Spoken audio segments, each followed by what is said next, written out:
Dimple, thank you for joining us today Okay. for our legacy project to share your background with us and answer a few questions. Okay. Our project is called Her Legacy Women of Fort Collins, and we're very excited to be able to honor you and have you a part of this and Okay. share your background with young girls and others in the community. So we have a few questions we'd like to ask you. Would you share with us what have you done that has led to you being honored as a woman of legacy? Well, I've been around the cattle industry for a long time, and I started out in the 70s, and being a woman in the man's industry in the 70s was hard, because back in the 70s in Arizona feed yards, women only worked in the office. They didn't work out in the yards. Well, I decided I wanted to work out in the yards, and I wanted to handle cattle. And one of the things I learned is I had to be the very best at what I did. I also wrote for our state farm magazine, the Arizona Farmer Ranchman magazine, again back in the 70s. Went to go to the Arizona Cattle Feeders meeting. They didn't want to let me in, but I finally convinced them, and I made sure when I covered that meeting, I didn't misquote anybody. Thing is, when you're a girl, you got to be twice as good as the guys.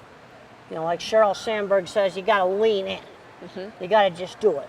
And in my 20s, when I got the opportunity to get my first big design job, designing the dipping vat system that was shown in the movie, the manager of a large feed yard came up to me and asked me if I would design it. And I said, give me 3 weeks, because I knew it would take me time to get the information and knowledge I needed.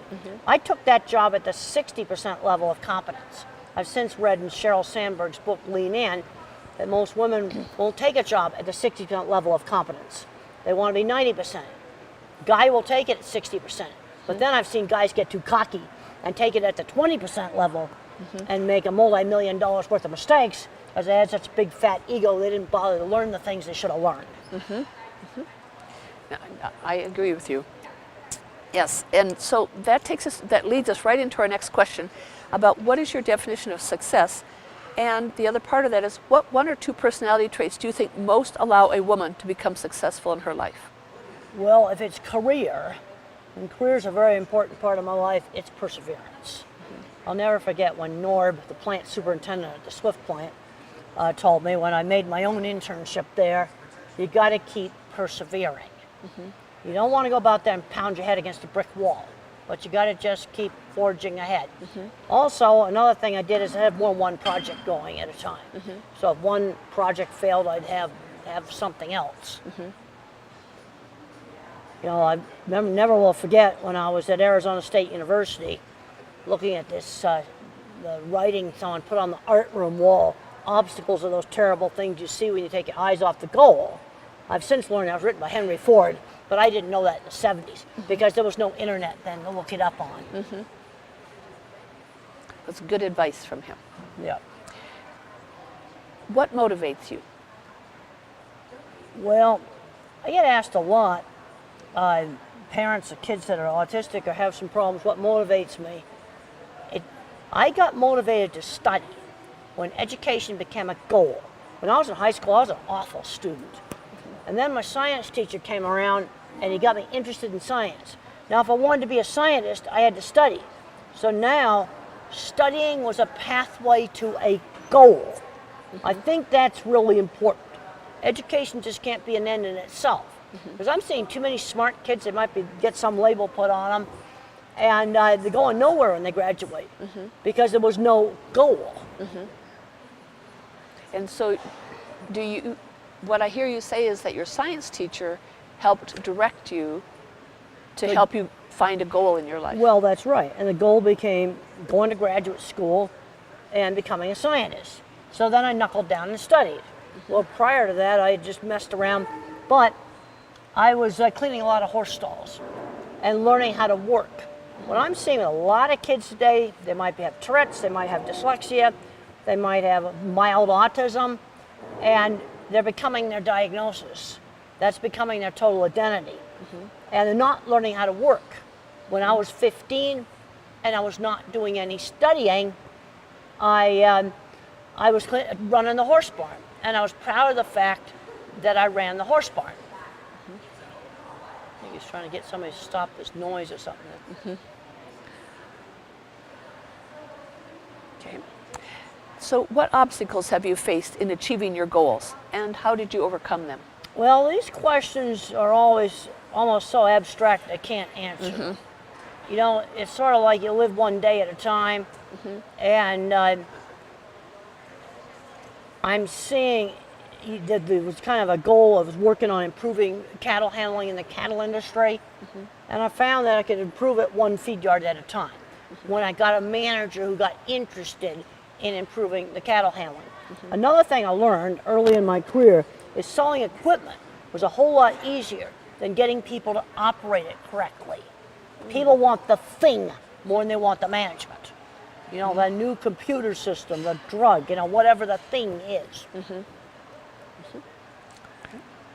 Is there any one obstacle that you found early on when you were working in a man's world that challenged you to figure out a way to Well, I had be a successful? ranch foreman was slapping me on the butt and stuff like that. And then he told his boss that the corral system didn't work.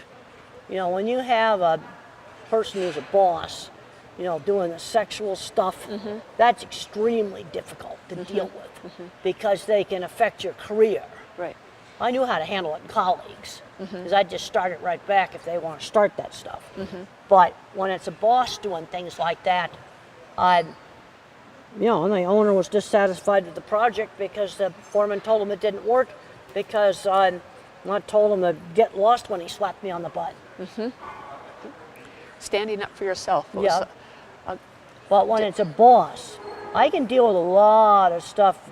You know, I talked to a lady who became the manager for a very big chicken processing plant. She was rather young, and I said, "How'd you handle all the guys?" "Well, I'm the plant manager, and I had to join the little boys club." But when you get that kind of stuff going on, it's a boss doing it to you. That's extremely difficult. Yes. Because they can affect your career. Right. So what has been your greatest accomplishment, do you think, in your endeavors? Well, when it comes to improving how animals are traded, I first thought I could do it all with equipment. That's what I thought in the 70s when I was in my 20s. Then I started training employees. But then I learned how to train managers because you get managers to buy in. But the thing that made the biggest amount of change was when I worked for McDonald's on implementing their animal welfare program. I developed a very simple scoring system for evaluating meat packing plants for animal welfare. Scores like vocalization, squealing in pigs, electric pride use. And when I had the power of McDonald's behind me in 1999, I saw more change than I'd seen in my whole life prior to that. That was a massive big tipping point. Now people had to operate equipment I had designed correctly. And did you create the training programs then as well? Yes, I created a lot of training programs. And now I spend most of my consulting time working with the buyers. And we got to have sensible stuff. One of the things that concerns me on a lot of policy stuff is you got young people going into different policy making positions and they have no hands-on practical experience with the thing that they're making policy about. It all becomes way too abstract. I call that abstractification. In fact, I talked about that in my book on Animals in Translation. You know, if you're going to make policy about something, anything, I don't care what it is, you better get out in the field and find out what that policy's going to do to different types of people out in the field. And to me, that would be common sense. But that's not happening. But now, students are even getting more abstract because they're not doing hands-on things anymore. Just the other day, I read in the paper that Home Depot has to come out with a video on how to use a tape measure because that was a top search term of stuff people wanted to know. It's a sad commentary on how things have changed. Well, I think it's also going to make more problems with making practical decision making about a lot of stuff because it gets too theoretical. I had a young freshman come up to me, called me up on the phone and said, "Well, can you make slaughterhouses perfect?" I said, "I can't make anything that's in the practical world perfect. I can make it really, really good to a really high standard, but I can't make it perfect. Perfection's not possible with something in the practical world, anything." And you're dealing with human beings who are creating the end result. it's not you creating the end result necessarily. It's you have to rely on everybody else who's actually working in that plant to follow that's right. through. That's right. And I've worked in a lot of plants, and the plant manager makes a really big difference. Back when I was doing those McDonald's audits in 1999, we had 75 plants on the approved supplier list. Only 3 had to build something expensive. We were able to fix most of them with a lot of simple changes like non-slip flooring. But 3 plants out of the 75, they had to get rid of the plant manager. Nothing was going to change until he was gone. And I think we see that, don't we, in most big companies, that the culture starts at the top. The top sets the tone for the whole place. And the top has also got to drill down, find out what's going on, out there in the trenches in whatever the company is. You can take hotels, for example. I go around to a lot of hotels, and I can see which brands where they just weren't sending out enough mystery shoppers, and things were starting to slip. Starting at the bottom and learning what's working and what isn't is a good idea with the mystery shoppers. You better make sure that what you claim you're doing, you're actually doing. Right, thank you. What has inspired you the most in your life? And how have they done that? Who or what has inspired you the most in your life? Well, when I was young, the most important people in my life when I was in high school, it was my aunt out at the ranch and Mr. Carlock, my science teacher. And I was not doing very much studying. I didn't see the point in studying. But Mr. Carlock got me interested in all kinds of optical illusion things I could build. And then I became motivated to become a scientist. Then I knuckled down and I studied. And then out on my aunt's ranch, I got exposed to the beef cattle industry. I get asked all the time, how did you get involved in the cattle industry? I was exposed to it. Students get interested in careers they get exposed to. If you're not exposed to it, you're not going to get interested in it. Right. And they don't have enough options to consider. I'm concerned about all the hands-on things taken out of the schools. Woodworking, welding, auto mechanics, cooking, sewing, theater. These are all things that can go into careers. I think there's way too much emphasis on sports. Most of these kids are not going to have sports as a career. I think something's wrong when a high school spends $400 on sports stuff, $400,000, excuse me, spends $400,000 on sports stuff, then cuts band due to lack of funding, and you're much more likely to get a career in music than you are playing sports. I agree with you. Would you share with us, what does it mean to be a woman of legacy? Well, that's a hard one. I have a lot of children write to me, and they look up to me, that I'm inspiring them to succeed. They might be mildly autistic, but so is half of Silicon Valley. You wouldn't have any video camera to videotape this with if it wasn't for a little bit of autism. And I'm seeing too many of these kids kind of get a handicap mentality where the autism is becoming their identity instead of a career. And when you look at a lot of common last names, they are jobs. Baker, cook, carpenter, farmer, those are real common names. They're all jobs. You see, and that's the identity. And I want to see these kids get out, get in a career they like. And a lot of these kids are not learning how to work. You need to learn how to work before you graduate from high school. Right. I In agree. this state, you can do safe retail jobs at age 14. That's when it needs to start. And you can be doing volunteer jobs outside the family before that.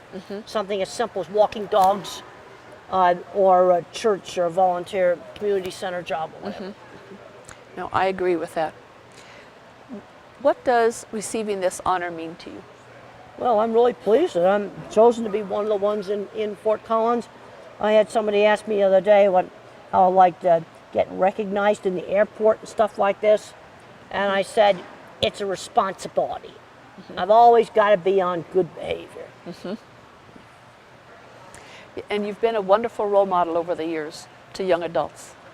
I want to see kids be successful. And I see a kid get a mild autism label, and then sometimes the parents get so overprotective. The kid's not learning basic skills like shopping. Go in a store and just buy something. And he's in his late teens and he's never gone in the store and bought something. They're getting so hung up on the label.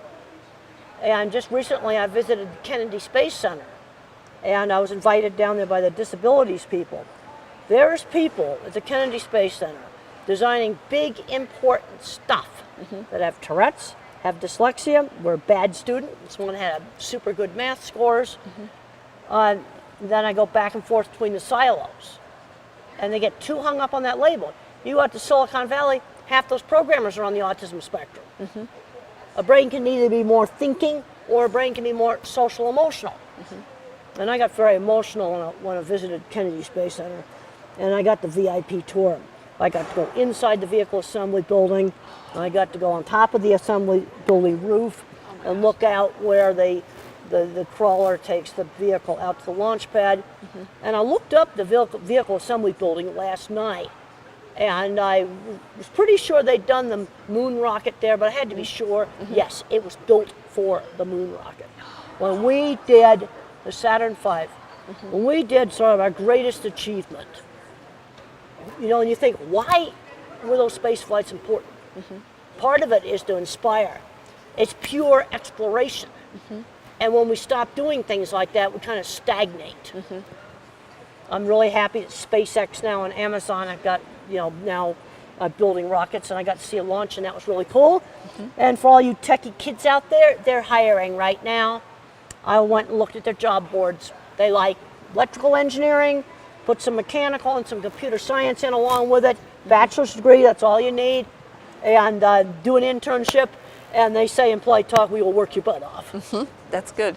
We were visiting before we started the interview. We were talking about the importance of young adults having internships and experiences. Oh, I think internships are really important.